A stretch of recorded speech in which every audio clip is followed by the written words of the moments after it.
नाज़रीन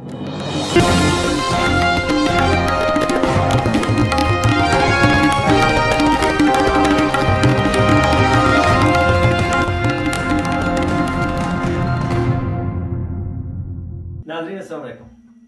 Frankfurt drive mine के किनारे से मनकुरात के आज के प्रोग्राम मेरे दिल मेरे मुसाफिर में हम आपको खुशामदीद कहते हैं।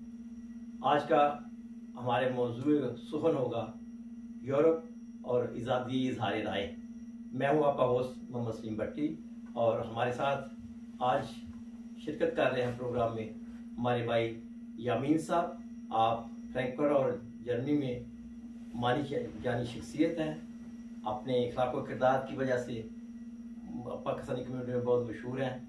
आप पाकिस्तानी कम्यूनिटी की और मुकामी लोगों की अरसा दराज से खिदमत कर रहे हैं। आप पाकिस्तान में मीडिया से मुंसलिक रहे हैं। आज हम उनसे भी उनके ख्यालात का इज़हार पूछेंगे, वो क्या कहते हैं फ्रैंकफर्ट और उसके आज़ादी इज़हार राय के मतलब। हमारे साथ दूसरे मेहमान हैं और हमारे प्रोग्राम के मैनेजिंग डायरेक्टर और होस्ट मेन होस्ट जनाब सैयद निज़ामुद्दीन चिश्ती साहब आपके साथ भी गुफ्तगू करेंगे। देखते हैं आप किस तरह अपने ख्यालात का इज़हार करते हैं। बहुत मेहरबानी, बहुत शुक्रिया। अस्सलाम वालेकुम नाज़रीन, मेरे दिल मेरे मुसाफिर दरिया माइन के किनारे से सैयद निज़ामुद्दीन चिश्ती मुखातिब है आपसे। बहुत शुक्रिया मोहम्मद सलीम भट्टी साहब और इनकी इनायत है कि हमारे प्रोग्राम में आज शामिल हुए सब।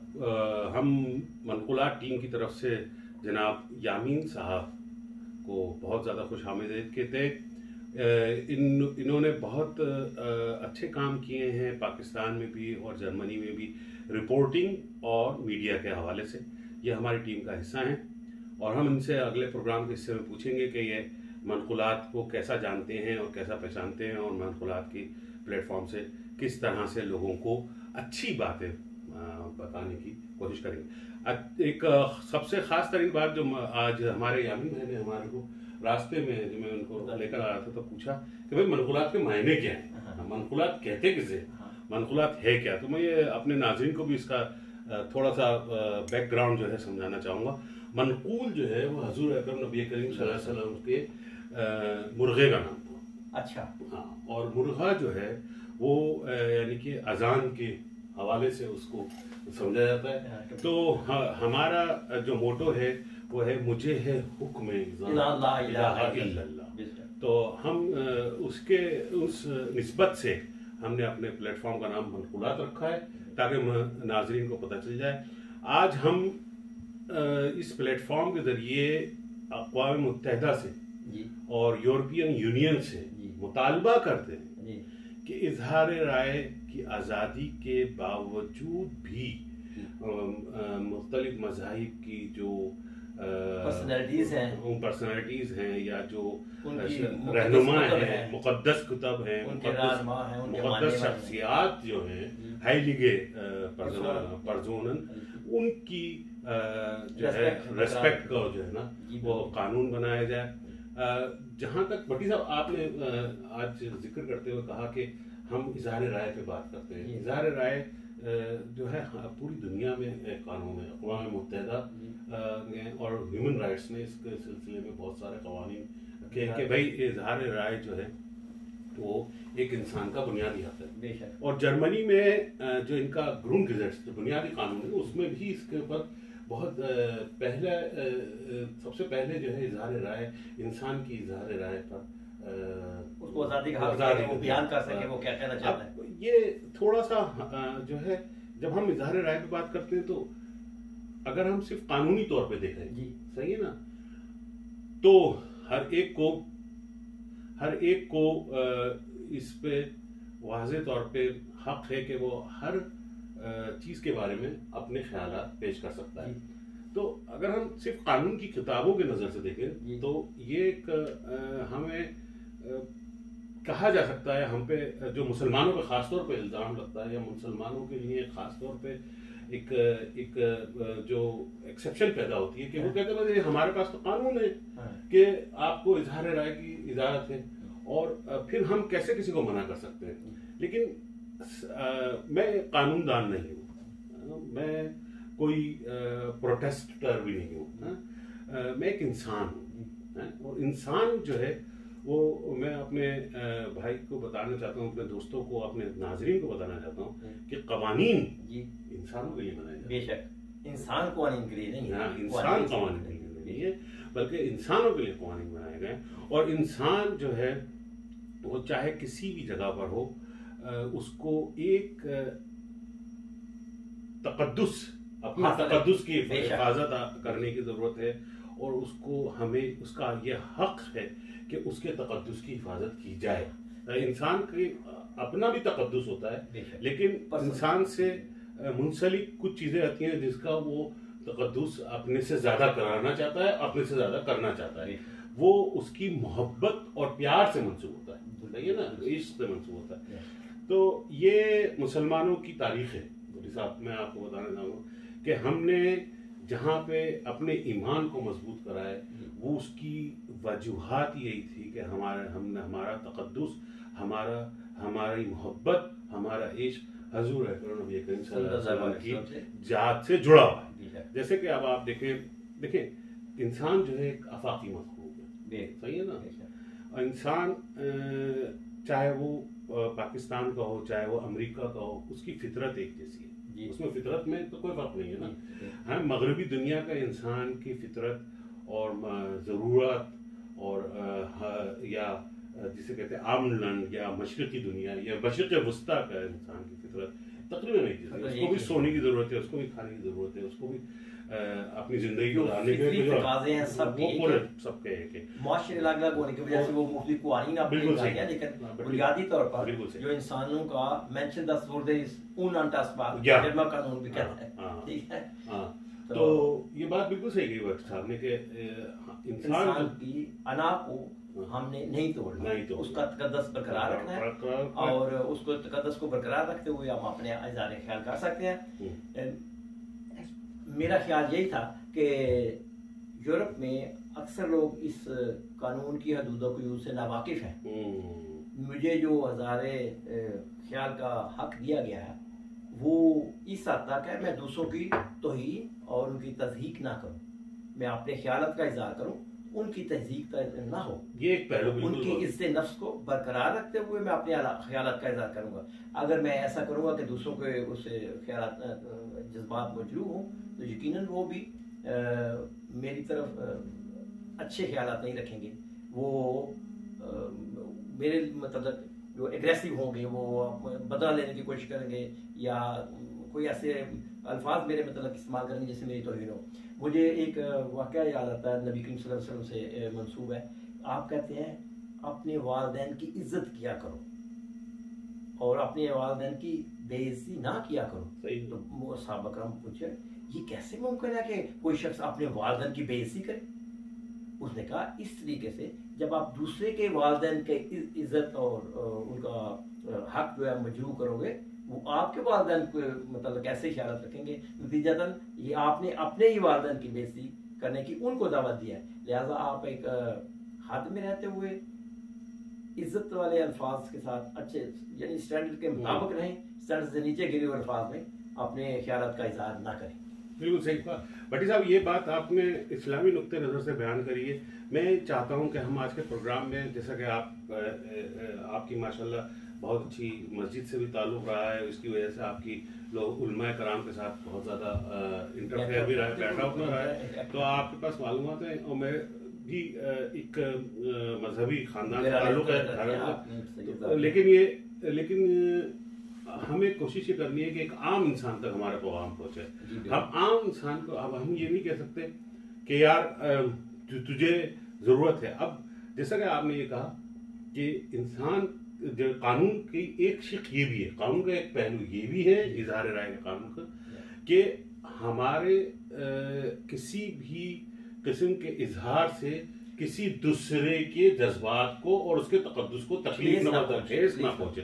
तो ये चीज जो है हमें मद्देनजर रखते हुए तमाम इजहार राय करना चाहिए। फिर एक इजहार राय एक ये मगरबी दुनिया के लिए भी मैं समझता हूँ एक ऐसा जख्म बन चुका है कि जो हर एक आके उसमें अपना नमक छोड़ता है। तो अब अगर आप हमारे पिछले 20 सालों की तारीख में जाते हैं तो ये सब एक इजहार राय की वजह से था कि जो एक्सट्रीमिज्म जो इस दुनिया में मौजूद में आया, तो हमने क्या करा कि भाई हमने उस इजहार राय कानून के तहत खिलाफ वर्जी की उसकी हदूदों को उसको फलांग दिया, उससे बाहर चले गए।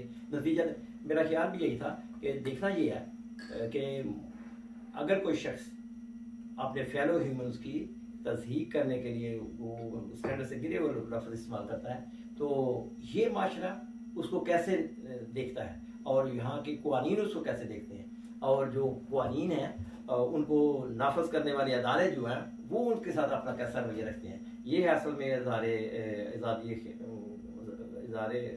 इज़हार करने का हक असल में, यानी अपने हक को मिसयूज ना किया जाए, अपने इख्तियार को मिसयूज ना किया जाए और दूसरे फेरो ह्यूमंस की इज्जत नफ्स का भी तकद्दुस बरकरार रखना चाहिए। यही हम आपके प्लेटफॉर्म से कहना चाहते हैं। ब्लास्फेमी यहाँ पर एक ऐसा जख्म बन चुका है जर्मनी के लिए भी और मगरबी दुनिया के लिए भी कि जहाँ पर उस अच्छी चीज़ को गलत तरीके से इस्तेमाल किया जाता है। मैं ये समझता हूँ, मैं आज ये बैठ कर कहता हूँ कि हो सकता है कि फ्रांसीसी सदर की कुछ मजबूरियाँ ऐसी हों, हम उस पर सियासी पहलू पे हम कोई बहस नहीं करते। हम ये भी नहीं कहते कि उन्होंने जो इक़दाम किया है या जो इजाज़त दी गई है नाउज़ुबिल्ला वो उनके कवानीन के ख़िलाफ़ है, हम ये भी नहीं कहना चाह रहे। हाँ ज़रूर यकीनन फ्रांसीसी सदर हैं तो उसने अपने मुल्क के कवानीन का लिहाज करते हुए जो भी उसने फैसला करा है हम उस पर समझते हैं, लेकिन ये एक कानून का जो दूसरा रुख है वो यही है कि किसी भी गिरोह की जो मुक़द्दस शख्सियात हैं उनके मतलब इज्जत वाले कलमात का इज़हार किया जाए, और अगर आप ऐसा नहीं भी सोचते तो आप इजनाब करें, उनके खिलाफ नापसंदीदा लफ्ज़ इस्तेमाल करें। जहाँ तक तलक रहा फ्रांसिस चार्ली एब्डो वाला, वो यह है कि मेरे ख्याल में वो एक तरह से एक्सट्रीमिज्म को हवा देने वाली बात है, दहशतगर्दी को उबारने वाली बात है। जब आप किसी इतनी बड़ी कम्युनिटी है मुसलमानों की 1.3 बिलियन शायद, और उनको उनके जज्बात को आप तकलीफ पहुंचाते हैं, फिर वो भी गुस्से में आते हैं, फिर वो उल्टी सीधी बातें करते हैं, नतीजतन जो मुकामी मुआशरा है उसके अमन सुकून को बर्बाद किया जाता है इससे। तो बेहतर ये है कि आदमी अपने ख्यालात का इज़हार ज़रूर करे, लेकिन उसकी हदूदों के अंदर रहे। मैं आपको नाज़रीन ये कहना चाहूँगा कि हम चार्ल्स एब्दो पे जो हमला हुआ और वहाँ पे जो अमवात हुई हम उसको कंडेम करते हैं, कभी नहीं उसकी फेवर करते, हम उसको कंडेम करते हैं। ये एक गैर इंसानी चीज़ थी। ये एक जो भी वहाँ पे लोग मारे गए या इर्द गिर्द में जो लोग मारे गए, जिसने मारे वो सबका सब एक मुजरिमाना फेल, उनको किसी का सपोर्ट नहीं किया जा सकता। हम अपन पसंद माशरे की बात करते हैं। हम यहाँ पे रहते हुए हर एक इंसान को उसका बुनियादी जिंदा रहने का हक समझते हैं, जो कि हमें भी हासिल है, और हम बहुत अल्लाह के शुक्रगुजार हैं कि हम इस माशरे में अच्छी तरीके से रह रहे हैं, बड़े पुरसकून तरीके से रह रहे हैं। मेरे हर जर्मनी में 95% किसी किस्म का कोई मसला नहीं है। आप चाहे आप अपने ख्यालात के इज़हार के डेमोस्ट्रेट का ऑर्गेनाइज कर सकते हैं, पुलिस आपको इजाज़त देती है, लेकिन उनकी भी एक डिमांड ये होती है कि आप भी अमन व अमान बरकरार रखें, और अमान बरकरार रखने वाले काम करें। आपकी गुफ्तगू ऐसी होनी चाहिए, शाइस्ता होनी चाहिए, जो कि दूसरों के जज्बात को मजबूर ना करे। नफरत का एक कानून है कि वो इस आग में जो भी जलता है तो सबसे पहले अपना काशियाना जला देता है, नुकसान अपना करता है, अपने जिस्म को, अपने जो भी शख्स नफरत के आग में घिरा हुआ है, ना उसको दिन का चैन है ना रात की नींद है। तो नफरत ही इन दुनिया में जंगों का बायस बनी है, बेशक। और मोहब्बत वो इस दुनिया में हमारे आपस में बाहिनी रिश्तों और अच्छे ताल्लुकात में, मोहब्बत हर क्रिएटिव चीज को, हर तामीरी चीज की बुनियाद है, बेशक बेशक। और नफरत हर तखरीबी कार्रवाई का आगाज है। आप हमें ये मानना पड़ेगा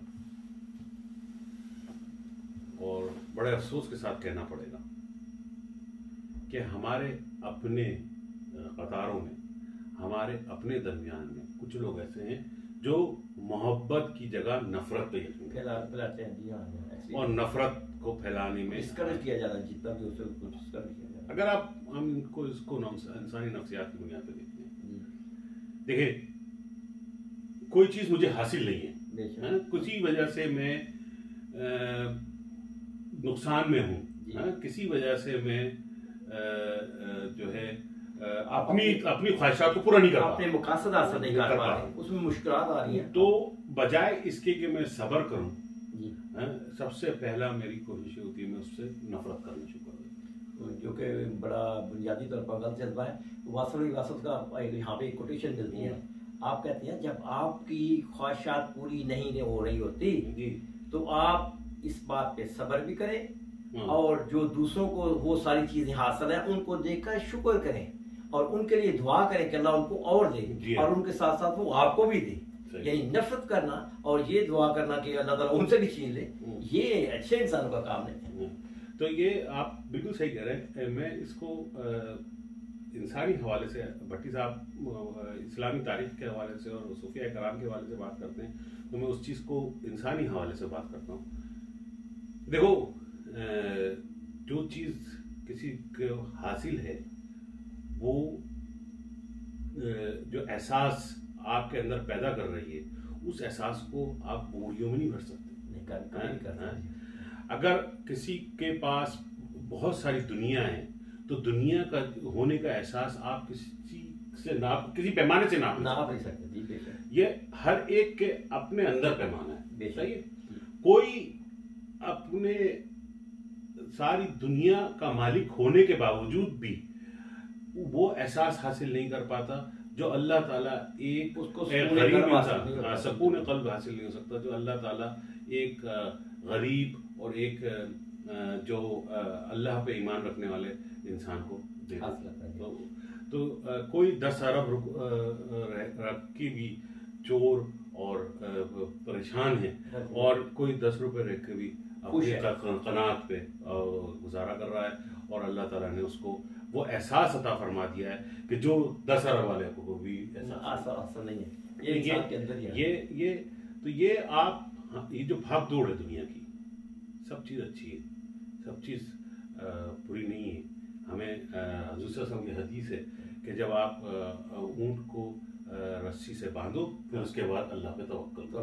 तो यानी कि हमें कोशिश जारी रखनी चाहिए, लेकिन कुछ चीज़ें अल्लाह पे भी छोड़ देनी चाहिए। बेशक। तो ये अब ये बात की तमहीद में इसलिए कहना चाह रहा हूँ मेरे दोस्त कि हमें ये सोचना चाहिए, अब ये मकसद नहीं है हमारा कि हम इस प्रोग्राम से आपको ये नहीं कहना चाह रहे कि जी वो नाउज़ुबिल्लाह हमारे मुक़द्दस हस्तियों को बुरा कह रहे हैं तो हम भी जो है ना उसका मुकाबला नफरत से करेंगे। नहीं, ये इस सारी तमहीद की बुनियाद ये है कि हमारे नफरत की जो बौछार हम पे की जा रही है उसका जवाब भी हमें मोहब्बत से देना है।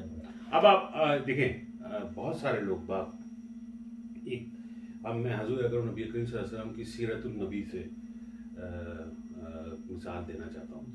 सही है, आज तक हमने हज़ूर अकरम नबी करीम सल्लल्लाहु अलैहि वसल्लम की जो ज़िंदगी के मुतालिक पढ़ा है, एक मक्की दौर भी था और एक मदनी दौर। बेशक। सही है, मदनी दौर में आप सल्लल्लाहु अलैहि वसल्लम ने रियासत मदीना की बुनियाद रखी, इस ताकत के जरिए मुसलमानों को तहफ़्फ़ुज़ देने का भी दिफा करने का किया। मदीना में मक्का में उनको अपना दिफा करने का हक नहीं था, अपने दिफा के लिए लड़ना, उनको जिहाद करना इजाज़त नहीं थी। लेकिन जब मक्का में तशरीफ लाए तो फिर मदीना में तशरीफ लाए तो फिर उनको ये इजाज़त दी कि आप अपने लिए दिफा कर सकते हैं। लेकिन बात जो मैं भट्टी साहब में आपके इजाज़त से करना चाह रहा हूँ कि क्या मक्का में जब इतने मसाइल थे, मजालिम के पहाड़ तोड़े जा रहे थे, खुद हजूर अकरम नबी करीम सल्लल्लाहु अलैहि वसल्लम के खानदान पे मजालिम के पहाड़ तोड़े जा रहे थे, आपके प्यारों को नुकसान पहुंचाया जा रहा था, तो आपने उस वक्त भी नफरत की तालीम दी? नहीं, हरगिज़ नहीं। दीन बुनियादी तौर पर अल्लाह ताला की तरफ से है ही मोहब्बत की दावत। आप अल्लाह से मोहब्बत रखें, अल्लाह के रसूल से मोहब्बत रखें, अल्लाह की मखलूक़ात से मोहब्बत रखें। इंसान तो दरकार आपको जानवरों को भी बिला वजह तकलीफ देने की ज़रूरत नहीं है। जैसे आप किसी सांप को देखते हैं तो वो अगर खतरा है कि वो आपको काटेगा, आपके बच्चों को नुकसान होगा, आप उसको मार सकते हैं आप, लेकिन आप कोई लाठ लेकर जंगल में नहीं कर सकते, सारे सांपों को ही मार दें। तो अल्लाह ताला ने पैदा किया, अल्लाह की मखलूक है। इसी तरह दूसरे जानवर भी हैं, और उन जानवरों में बहुत सारे जानवर जो हमारे लिए बड़े फ़ायदे के बायस बनते हैं। तो इसलिए हमें मोहब्बत से ही हर इंसानों के साथ भी, इंसानों के दरमियान मोहब्बत से पेश आना चाहिए, और किसी को नफरत नहीं करनी चाहिए, किसी आम शख्स को भी नफरत से नहीं देखना चाहिए, उसके मतलब नफरत के ख्यालात का इजहार नहीं करना चाहिए जाए कि आप मुक़द्दस हस्तियों का जिनको अल्लाह ताला ने मुक़द्दस करार दे रखा है, जैसे सैयदना ईसा अलैहिस्सलाम, वो भी अल्लाह ताला के मकबूल पैगंबर थे, अल्लाह ताला के दोस्त थे। अल्लाह ताला ने उनको ये मोइज़ा दे रखा था कि वो अल्लाह ताला के नाम से मिट्टी की चिड़िया बनाते हैं, उसमें वो फूंक मारते तो वो उड़ने लगे। रूहुल्लाह का लक़ब भी था आपके पास। और ये जो है हमारे मुसलमानों का ईमान ही मुकम्मल नहीं होता जब तक कि हज़रत ईसा सब पे इल्मी ईमान नहीं रखें। ला नफ़रक़ु बैना मिन रसूल, किसी भी रसूल के मुतल्लिक़ हम तफ़रक़ाबाज़ी नहीं कर सकते। सब रसूल मिन हैसुल रसूल और नबी बराबर हैं, उनके दर्जात में ऊपर नीचे हो सकता है, वो अल्लाह ताला के। इसी को मैं हम आगे बढ़ाते हुए कहते हैं कि हमारे को अपने इस्लाम के दायरे में रहते किसी मजहब को भी बुरा कहने की, किसी मजहब के मानने वाले को बुरा कहने की इजाजत नहीं।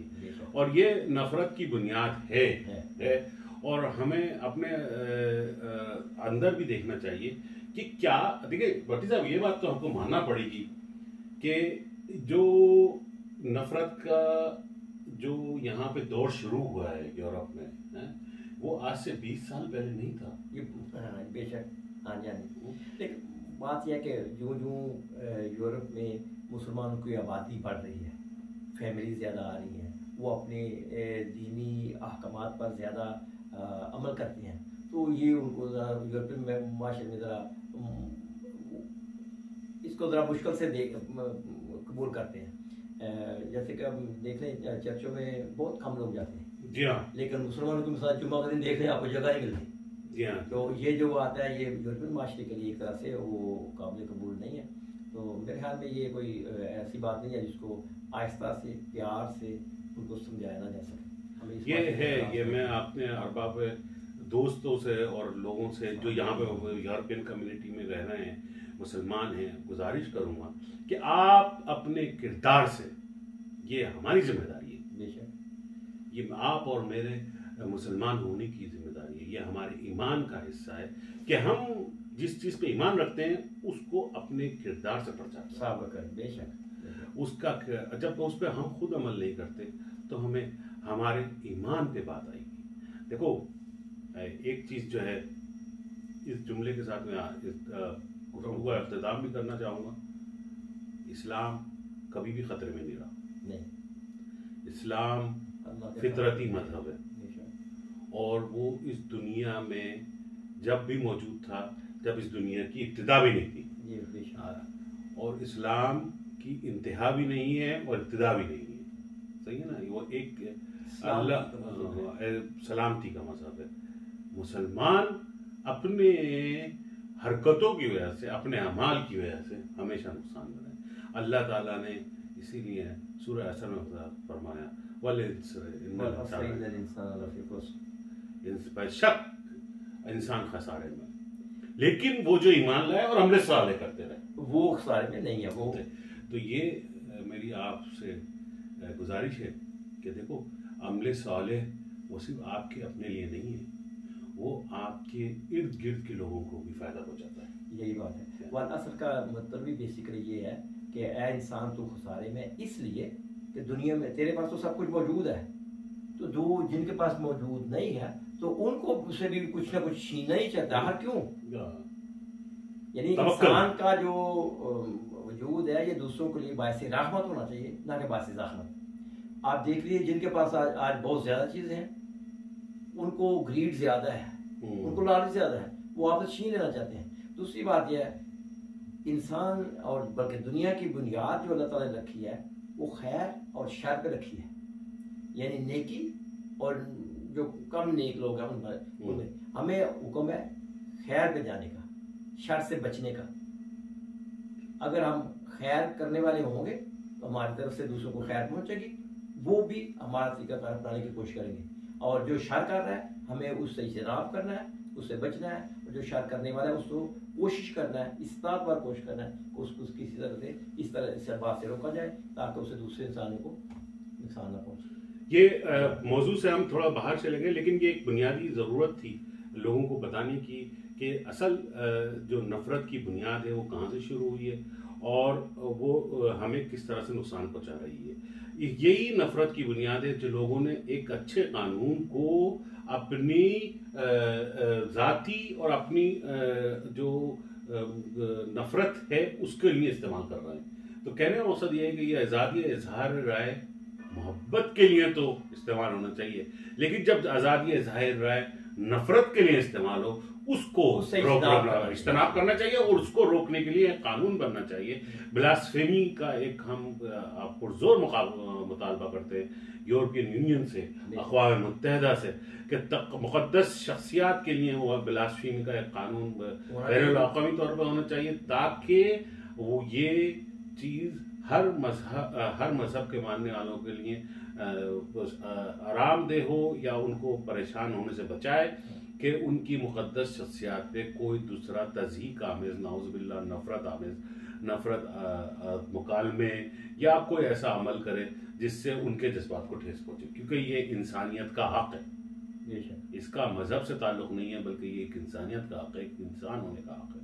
और मैं समझता हूँ कि महज़िब माशरा, जब मगरिब अपने आप को महज़िब तहज़ीब से पहचानी जाती है, जब तारीख़ में लिखा जाएगा कि महज़िब तहज़ीब में रहते हुए तक़द्दुस, मुक़द्दस शख्सियात के तक़द्दुस को बहाल नहीं किया जा सका, तो ये उनके लिए भी एक लाल निशान है। जज़ाकुमुल्लाह है, बहुत बहुत मेहरबानी। आपने बड़ी तफसील से इज़हार राय की आज़ादी के मतलब बयान किया और इसमें से दीनी और गैर दीनी मसाले दी। बहुत अच्छे तरीके से इस प्रोग्राम का आपने इख्तिताम किया। जज़ाकुमुल्लाह खैर। जी नाज़रीन, अस्सलाम वालेकुम। मनकुरात के प्रोग्राम मेरे दिल मेरे मुसाफिर में हम अपने मेहमान ख़ुसूसी जनाब यामीन साहब को वेलकम करते हैं। आप देखेंगे कि उनसे पूछते हैं उनके इजहार राय के बारे में, यूरोपीय ममालिक में जो क़वानीन हैं उनके बारे में वो क्या कहते हैं, किस तरह से इंसान अपने ख्यालात का इजहार करे कि उससे दूसरों की दिल आज़ारी ना हो और इज़्ज़त नफ्स भी मजरूह ना हो। और बिलखुसूस ऐसा होता है तो मुकामी क़वानीन और क़वानीन नाफिज करने वाले अदारे उनके मतलब कहते हैं। मैं दावत देता हूँ यामीन साहब को। जनाब यानी सबसे पहले तो आप लोग का सबका शुक्रिया कि आपने दावत दी। बहरहाल मैं कोशिश करूँगा कि अपने कुछ इजहार करने का शायद मैं आप लोग को समझा सकूँ या बता सकूँ या थोड़ी बहुत जो मुझे मालूमात हो। शुक्रिया। बाकी ये है कि सबसे पहले तो आज वही मेरा सवाल हो रहा था नाज़िम भाई से कि ये मनकुलात का क्या मतलब है जी। तो उन्होंने जब इसका मतलब मुझे बताया तो मुझे बहुत अच्छा लगा कि इसका इतना प्यारा है कि ये हमारे पैगम्बर हज़रत मोहम्मद सल्लल्लाहु अलैहि वसल्लम इसकी निस्बत पहुँचती है कि अच्छी चीज़ को बताया जाए।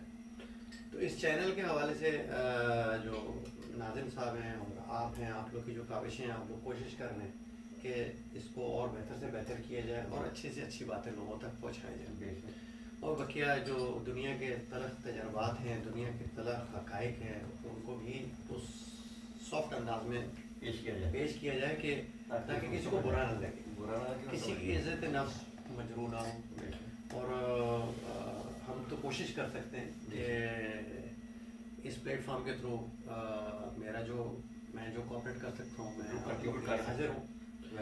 और बकिया ये है कि जो आजकल जो अभी फ़िलहाल ताज़ा मसला जो हुआ है जिसको यहाँ पे नाम दिया जाता है जी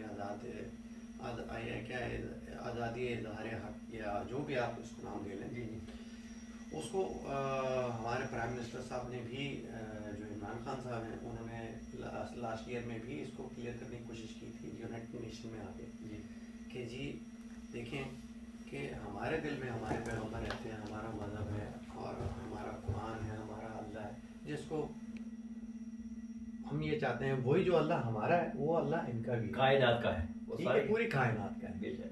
तो ये है कि ये जिस तरह वो कह रहे थे कि ये नफरत के हवाले से आप अगर नफरत को बेचेंगे या नफरत देंगे तो उसके बदले नफरत ही मिल सकेंगे, ये बेशक। मोहब्बत नहीं मिलती। नहीं, तो सबसे अच्छी चीज़ यही है कि इज्जत दें और इज्जत लें और प्यार दें और प्यार लें।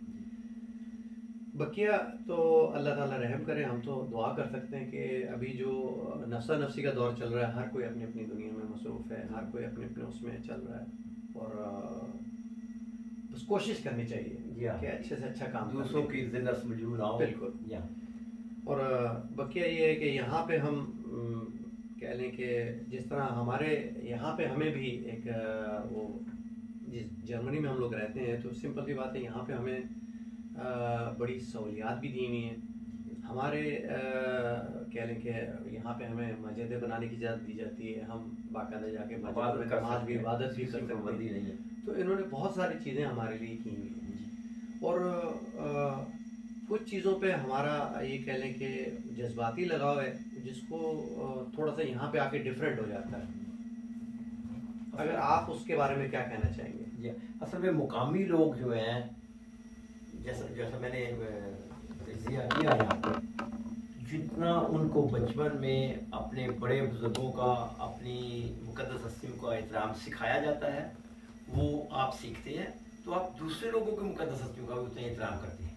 तो यहाँ पे चूँकि चर्च में जाने वाले लोगों की तादाद बहुत कम है और स्कूल में वैसे ही वो मज़हब को या इस तरह की बातों को सिखाने में बहुत कम कोशिश करते हैं, इसलिए आदमी जो है वो जो ज़ाहिर राय की आज़ादी जो है उसको अक्सर औक़ात उसकी हदूद फांग जाता है, उसको मिसयूज़ कर जाता है और इस वजह से फिर इख्तलाफात पैदा होते हैं। बुनियादी तौर पर मुझे एज ए मुस्लिम माँ बाप ने मोहब्बत सिखाई है हर दूसरे शख्स की, मुझे चाहिए कि मैं हर दूसरे शख्स को अपने से बेहतर महसूस करूँ। और मैं चूँकि वासफ का पढ़ने वाला हूँ तो वो कहता है तू उस वक्त खैर का नमूना है जब तू अपनी सलाहियतों से, अपने वसाइल से दूसरे के मसाइल हल करे, और जब तू दूसरे के मसाइल को पीछे डालेगा, पसंद डालेगा और खुद अपने मसाइल आगे लेके आएगा, उनको हल करने की कोशिश करेगा, इसका मतलब तू ज़्यादा लालची हो रहा है, तो दूसरे के लिए खैर नहीं है, तो शर की तरफ जा रहा है। तो इससे बेहतर है कि आप अपने आप को यहाँ पे रोकें और दूसरों के मसाइल हल करें, अपनी ज़ात से, अपने वसाइल से दूसरों को फ़ायदा पहुँचाएँ ताकि अल्लाह ताला आपको और ज़्यादा बरकत डाले। बिल्कुल। देखें जी, जैसे कि हम यहाँ पे परदेश में रह रहे हैं तो परदेश में हम तो परदेसी हुए, लेकिन ये है कि हम यहाँ के पक्के परदेसी मुकामी हो गए। हाँ, अब ये होता है कि मिसाल के तौर पे कोई नया यहाँ पे आता है और लोग समझते हैं जी बस हम यूरोप में हैं तो जन्नत में हैं और बड़ा उस समय लेकिन वो यहाँ आके यहाँ की जो हम प्रैक्टिकली लाइफ हमने जो सर्वाइव किया है, जो देखी है, ऊँच नीच देखने के बाद, तो सॉरी मैं इस पहलू को भी उजागर करना चाहूँगा कि यूरोप को लोग ये समझते हैं कि आसान तरीन है, यहाँ पे जैसे यहाँ पहुँच गए तो नोट दरख्तों पे लगे हुए हैं, हम जन्नत में पहुँच गए, बहुत आसानी है।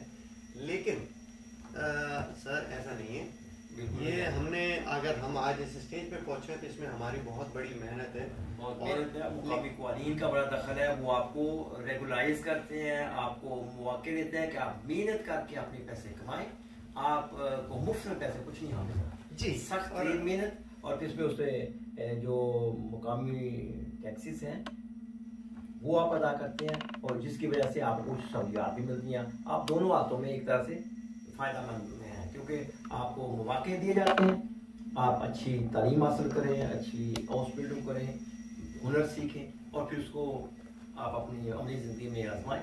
और जो चीज़ आपने जो कही कि जी आपके बड़ों ने या मेरे बड़ों ने भी यही चीज़ मुझे सिखाई कि मेरे वालिद साहब भी उसी तरह ही लोगों की हेल्प करते थे, वहाँ पाकिस्तान में रहते हुए भी लोगों को जॉब दिलवाना, ये वो अल्लाह की रहमत से हमें भी वही चीज़ है, क्योंकि मैंने वो चीज़ सीखी, मैं वो चीज़ कर रहा हूँ और यहाँ पे हर तरह के लोग हैं, अच्छे बुरे सारे हैं, लेकिन हम कोशिश ये करते हैं कि हम लोग यहाँ रहते हुए जो यहाँ पे नए लोग आते हैं हम उनकी जो सपोर्ट कर सकते हैं, जो रास्ता बता सकते हैं एज ए ट्रांसलेटर की हैसियत से, एज ए उनको कहीं वो जो हमारे पड़े उनकी मदद की जाए। ये आपकी बहुत बहुत अच्छी आदतों में से एक है। मैं पहले भी महसूस करिए हमारी मीटिंग में कि आपने बुनियादी तौर पर बहुत अच्छे घराने में परवरिश पाई है। आपके वालिदैन ने वाकई आपको बहुत अच्छे तरीके सिखाए हैं। बुनियादी तौर पर एक मुस्बत माशरे में रहने वाले के लिए ये चीज़ें बड़ी ज़रूरी हैं जो आप करते हैं। अमूमन ये नहीं है कि आदमी खुद गर्जी से काम ले और दूसरों को रास्ता पूछे मेरे ना मुझे नहीं पता, ऐसा नहीं होता। हम लोग पकड़ के लेके जाते हैं जहाँ पे उसे मदद। देखें सीधी बात यह है कि हम जब किसी को यहाँ पे जॉब लगवाते हैं या कोई कोशिश करवाते हैं कि किसी के लिए कोई मेहनत करते हैं, अगर उसका वो जरिया माश बन जाता है, वो अपने यहाँ से कुछ कमा के अपने घर भेजता है, तो वो एक किस्म का हमें उसका अजर जो अल्लाह की ज़ात दे रहा है वो सदका जारी है। दूसरा ये माशरे के इंसान के मुस्बत पहलुओं में से एक है कि वो दीप से दीप चलता है ना। बिल्कुल बिल्कुल। बस अभी एक चीज़ और मेरे जहन में आजकल हुई भी है। मैंने एक दोस्त की थी, तो मैं कोई बहुत बड़ा बिजनेसमैन नहीं हूँ, नॉर्मल इंसान हूँ, यहाँ के हिसाब से एक जॉब करने वाला बंदा हूँ। लेकिन आपकी जो लेकिन बड़ी इंसानी खिदमत वाली है, I like it very much. शुक्रिया सर जी। बस अब एक और ख्वाहिश हो चलिए जो आजकल मेरे दिल में है, मैंने उसका प्रैक्टिकली अमल किया है। वो एक दौर में मेरा रहा है सिलसिला वीडियो के हवाले से और मीडिया से मैं रहा हूँ, मतलब शोबिस के हवाले से भी और एज ए कैमरामैन के हवाले से भी। प्राइम मिनिस्टर अवार्ड भी मैंने लिया 95 में, बेनजीर टैलेंट अवार्ड माशाल्लाह। वो सारी चीज़ें हुई। ये नहीं कि वो जवानी के शौक़ थे उनको भी पूरा करने की कोशिश की, इवन के हर तरह की वो आज़ादी भी थी तो। लेकिन अल्लाह ताला ने एक चीज़ रखी कि मैंने जो काम भी किया हर काम में मुझे कामयाबी मिली, तो उसमें मेरा एक ही राज है। सारी बड़ी आज तक जितनी मुझे कामयाबियाँ मिली हैं उनमें मेरी माँ की दुआएं, और मैंने जब भी कोई काम शुरू किया अपनी माँ के पाँव को हाथ लगा के शुरू किया, उनसे दुआएं ली। और अब जो मैं कहना चाह रहा था, असल बात जिस पे जो मैंने इस साल की, वो मेरा एक दोस्त था, गरीब है, ड्राइवर है वहाँ पे। अब दोस्त तो हर तरह के हो सकते हैं, अमीर में भी हैं, गरीब में भी हैं, ऊंचे पोस्टों पे भी हैं, निचले पे भी हैं। मेरी गैदरिंग हर तरह के लोगों में। तो मैंने उसकी बेटी की शादी में मदद की, और जो मुझे उसमें तस्कीन मिली, और एक चीज़ जो मुझे पता है, जो मेरे दिल ने गवाई थी, मुझे पता नहीं है कि मैं शायद मुझे इतनी ज़्यादा शायद उस हिसाब से मैं कहना चाहूँगा कि अगर आप किसी की बेटी को आबाद करवाते हो, तो जब तक उसका घर आबाद रहेगा, आगे से उसकी जो नस्लें चलेंगी वो भी आपकी सदका जारिया चलता है अल्लाह। यानी अगर आप दुनिया में नहीं भी रहेंगे तो वो एंड तक चलता रहेगा सिलसिला। बहरहाल जी बहुत खुशी हुई। अल्लाह ताला आपके इस मनकुलात चैनल को बहुत कामयाबियाँ दे, और आपके थ्रू और भी हमारे अच्छे अच्छे मेहमान आते रहें, और इसी तरह लोगों को मुफीद मालूमात मिलती रहे। इंशाअल्लाह फिर मुलाकात होगी। सलीम भट्टी साहब हैं और नाजिम भाई हैं। अल्लाह ताला आप लोग को बहुत कामयाबी दे और बहुत खुशियाँ अता करे। हम अस्सलाम वालेकुम सर जी। बहुत शुक्रिया नाज़रीन, आप लोग हमारे साथ रहिएगा और हमारे प्रोग्रामों को शामिल रहिएगा, और हमारे चैनल्स पे अपने आप को रजिस्टर्ड कराइए, सब्सक्राइब कराइए, यूट्यूब पे, फेसबुक पे और मनकुलात.com पे हमारे हर आने वाली वीडियोस पे रहिए। हमारे वीकली अखबार आप अगर नहीं पहुंच सकते हैं तो आप हमें यूट्यूब पे, हमारे पास वीकली अखबार भी निकलता है और प्रिंट मीडिया भी हमारे पास है, वो भी भट्टी साहब उसमें बहुत एक्टिव हैं, इनके इदारे बहुत ज़्यादा शामिल हैं, और हमारे दूसरी टीम के मेंबर्स भी जो है अपने इदारे लिखते हैं। हमारे पास पूरी दुनिया में लोग ऐसे हैं जो हमारे को खबरें भेजते हैं। हम आपको दावत देते हैं कि आप भी हमारे प्रोग्राम में शामिल होइए, आप हमें लिखिए, अपने फीडबैक दीजिए, और आपके मज़ामीन अगर शामिल कराना चाहते हैं तो आप भी हमें भेजिए मनकुलात.com पे, तो हम इंशाल्लाह उनको भी शाया करेंगे। वस्सलाम, आपका दोस्त सैयद निज़ामुद्दीन चिश्ती।